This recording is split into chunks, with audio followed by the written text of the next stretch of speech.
செய்தாலும் பொறுத்தருளும் செல்வக்குமரன்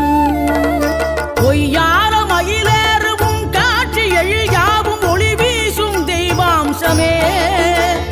பொய்யான என் வாழ்க்கை புவி மீது நிலையாக அருள் செய்ய வர வேணுமே நீ அருள் செய்ய வர வேணுமே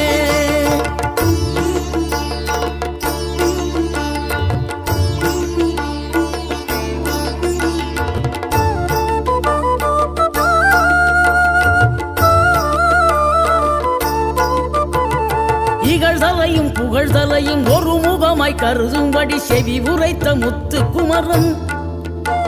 நீ வறுமையையும் வளமையையும் சமநிலையை உணரும்படி மதிகொடு